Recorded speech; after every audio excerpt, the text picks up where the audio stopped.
అందరికీ నమస్కారం. శ్రీ మాత్రే నమః. శ్రీ గురుభ్యో నమః. హోలీ జరుపుకుంటున్న ప్రతి ఒక్కరికి హోలీ శుభాకాంక్షలండి. అందరూ చక్కగా ఆనందంగా ఉల్లాసంగా ఉత్సాహంగా సేఫ్గా హోలీ పండుగని జరుపుకోవాలని అమ్మవారి దీవెన తరపు నుండి మేము కూడా కోరుకుంటున్నామండి. ఈ పండుగ మహాభారత కాలం నుండే వాడుకలో ఉంది. హోళిక అనే స్త్రీ రాక్షస దేవత.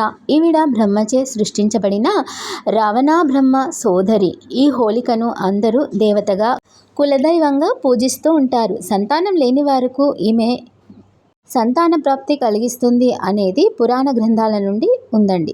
విలాసానాం సృష్టికర్తి హోళికా పూర్ణిమ సదా కాళిదాస మహాకవి ఈ హోలీ పండుగను వర్ణించుచు సూర్యకాంతిలోని 7 రంగుల కలయిక హోలీ అన్నాడట. రంగులు అంటే రాగరంజిత భావనలు అని అర్థం. అవి పాలు, వెన్న, నెయ్యి, తేనె, రంగురంగుల పూలు ఇలా స్వభావ సిద్ధంగా ఉండాలి.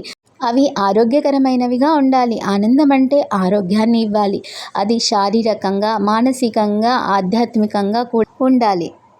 పౌర్ణిమ నాటి వెన్నెలను విడిచిపెట్టకుండా గాథలలో దాచి ఉంచి అమావాస్య వరకు కూడా వెలుగును అందుకోవాలి.